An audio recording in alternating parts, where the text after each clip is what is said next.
Feelings یا جن کو جانوروں کے بارے میں بھی تھوڑی فیلنگز ہیں، اور اگر آپ انہیں ہرٹ کرتے ہیں تو یہ اس انسان کے ریلیجن کے پرتی جانا ہے.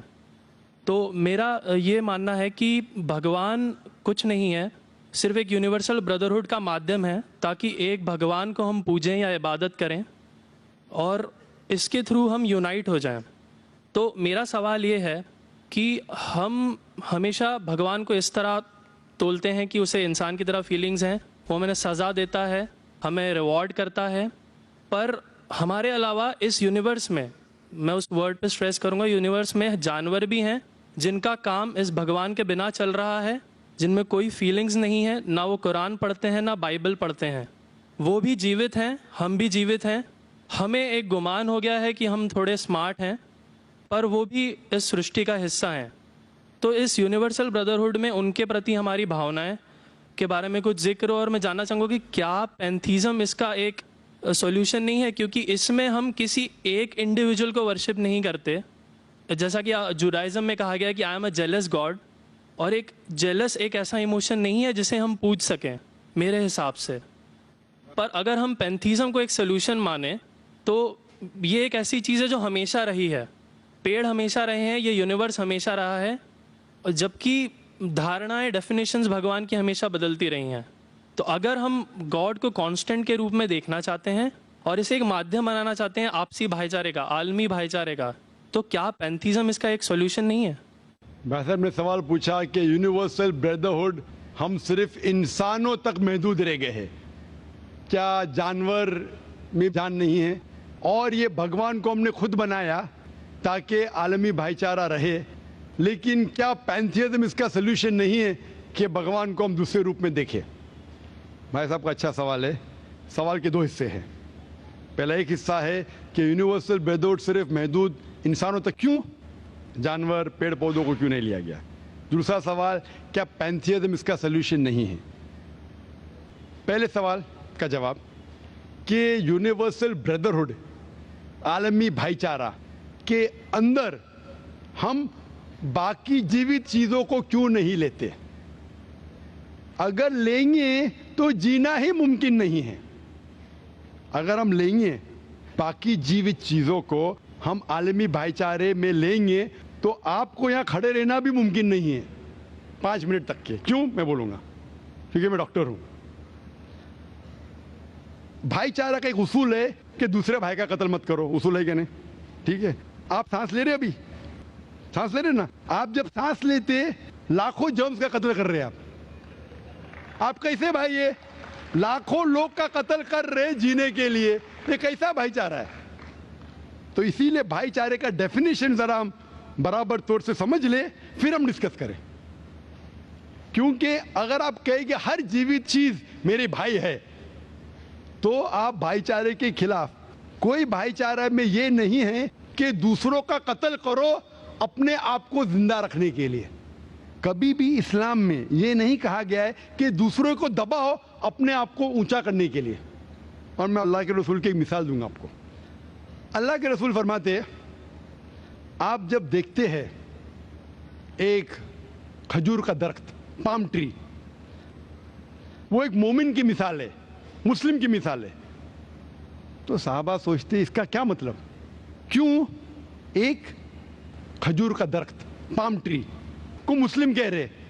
سمجھ میں نہیں ان کو. آج ہم جانتے ہیں اس ٹائم اللہ کے رسول نے کہا کوئی بھی پیڑ پودے جب بھی بڑھتے اوپر، وہ کیا کرتے ہیں؟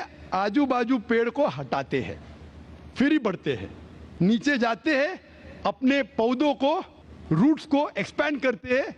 اسی لیے آپ دیکھیں گے میونسپیلٹی کریکس کو توڑتی ہے، مضبوط کرے. کیوں؟ وہ پیڑ بڑھتا ہے تو کریک ہو جاتا ہے، پھر سے ٹائل لگاتے. جتنا پودا بڑھتا ہے، جتنا پیڑ بڑھتا ہے، اتنا آجو باجو نقصان کرتا ہے. ایک واحد درخت ہے پام ٹری، جو جتنا اونچا جاتا ہے دوسرے کو نقصان نہیں پہنچے، سیدھا جاتا ہے. باقی لوگ یہاں جاتے وہاں جاتے، اس کے گھر میں گھستے اس کے گھر میں گھستے. اوپر جاتے سیدھا، کسی کو تکلیف نہیں دیتے، نیچے بھی جاتے سیدھا، آجو باجو گھومتے نہیں. اگر آپ اپنے آپ کو بڑا بننے کے لیے دوسروں کو دبائیں گے، یہ مسلم نہیں. تو اگر میں مانوں آپ کی بات کو کہ ہر جیوت انسان کو بھائی چارہ کروں تو مجھے جینے کا حق ہی نہیں, کسی کو جینے کا حق نہیں ہے. لیکن اس کا مطلب یہ نہیں کہ ہم دوسرے جیوت لوگ کو تکلیف پہنچائیں جان بوجھ کے. اسی لیے اسلام میں جب محمد صلی اللہ علیہ وسلم پیغام دیے عرب دیشوں میں, عرب ممالک میں, تو لوگ نے کہا یہ کیسا انسان ہے.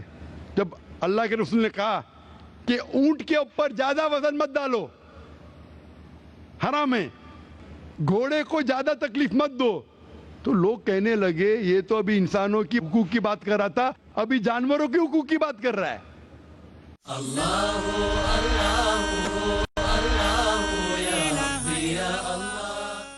اللہ کے رسول فرماتے جب ایک شخص آگ اگاتا, مجھے آگ کو بجھاؤ, کیوں؟ ادھر چیٹیاں مر رہے ہیں. اس کا مطلب جان بوجھ کے کوئی بھی جیوت چیز کو مارنا حرام ہے, صرف انجانے میں اجازت ہے یا جس کی اجازت خدا نے آپ کو دی ہے, جس کی اجازت دی ہے خدا نے. مثال کے طور پہ منوسمرتی میں چیپٹر نمبر 5 شلوکا نمبر 31 میں لکھا ہے کہ خدا نے کچھ جانوروں کو بنائے کھانے کے لیے اور کس کو خوراک بننے کے لیے. Some to be eaten, some to eat. اگر وہ کھانے والا جانور دوسرے جانور کو کھاتا ہے جس کو خوراک کے لیے بنایا ہے تو کوئی گناہ نہیں ہے. منوسمرتی چیپٹر نمبر 5 شلوک نمبر 30 میں اگر آپ اس جانور کا قتل کرتے جو کھانے کے لیے بنایا گیا تو آپ گناہ نہیں کر رہے. منوسمرتی چیپٹر نمبر 5 شلوکا نمبر 39 میں سیکریفائسل اینیمل, جو اینیمل قربانی کے لیے بنائے گئے اس کی قربانی دینا گناہ نہیں ہے. میں کیوں ہندو دھرم سے کہہ رہا ہوں, مسلم سے بھی کہہ سکتا ہوں, بہت سے حوالے. اس کا مطلب ہمیں کسی کو تکلیف نہیں دینا چاہیے. لیکن اگر انجانے میں چلتے چلتے چیٹی مر گئی تو آپ باہر چلے نہیں سکیں گے, آپ سانس لیں گے جرم. تو اللہ تعالیٰ نے جرم کو پیدا کیا ہے مرنے کے لیے عام طور پہ, تو آپ گنہگار نہیں. معلوم کچھ جین لوگ ماسک پہنتے تو بھی مرتے, پانی کو ابالتے, ابالنے سے مار رہے, ابالنے پانی پی کے فائدہ کیا؟ اندر مارنے کے بدلے باہر مار رہے, کیا فائدہ؟ یہ ممکن ہی نہیں ہے. لیکن جان بوجھ کے کوئی جانور کو, اور ایک مثال دوں گا, ہمارے خطیب جمعہ نماز پڑھائے تھے کل ڈاکٹر عثمان, ان نے اپنے خطبے میں مثال دی تھی. کیا ایک عورت تھی جو بہت بے حیا تھی, کیا کہیں گے, جو عام طور پہ لوگوں کی زینت تھی. میں لفظ اردو ذرا میری کمزور ہے, میں کسی کو ٹھیس نہیں پہنچانا چاہتا. انگلش میں کہیں گے ناٹ وتھ گڈ کیریکٹر, بازاری عورت. ذرا میں ایسے لفظ نہیں استعمال کرنا چاہتا کسی کو چوٹ پہنچے. تو بازاری عورت تھی جو بہت گناہ کرتی تھی, لیکن ایک وقت ایک کتے کو پانی پلایا تو اللہ کے رسول فرماتے صرف وہ ایک اچھے عمل کے وجہ سے خدا نے اسے جنت میں ڈالا. بازاری عورت غلط کام کرتی ہے, زنا کرتی ہے, ایک عمل کیا کی, ایک کتے کو پانی دی, انسان کو نہیں کتے کو, اور اللہ اسے جنت میں ڈالتا ہے. دوسری طرف ایک اچھی عورت, نیک عورت, لیکن ایک بلی کو بند کرتی ہے, چین کر کے رکھتی ہے, اس کی آزادی کو قید کرتی ہے, اللہ تعالیٰ اس کو جہنم میں ڈالتا ہے, نرک میں ڈالتا ہے. اسے کہتے جانوروں کے حقوق. مطلب جانوروں کے بھی حقوق اسلام میں ہیں. اللہ کے رسول فرماتے کہ چڑیا کی جان بھی مت لو بنا وجہ. چڑیا, اسپیرو, آپ پڑھیں گے قرآن میں اور حدیث میں کئی اس کے پر لیکچر. تو اس لیے ہم مانتے ہیں کہ جیوت چیز کا ہمیں احترام کرنا چاہیے, اس کے رول ریگولیشن ہے. بولیں گے سب جیوت چیز میرے بھائی ہے, نہیں بھائی, سب بھائی نہیں ہے. ابھی کچھ لوگ اتنا کرتے, کتے کے پیچھے ہر مہینے لاکھ روپیہ خرچہ کرتے. ارے غریب لوگ مر رہے, لاکھ روپے سے 10 گھر ہر مہینے لاکھ روپیہ اپنے پوڈل کے اوپر ڈالتے ہیں. لاکھ روپے سے کم از کم 10 گھر تو چلیں گے نا مہینے, 20 گھر چلیں گے بمبئی میں, ہاں کہ نہیں؟ وہ 20 گھر کو سنبھالو نا, ایک پوڈل کو سنبھال رہے.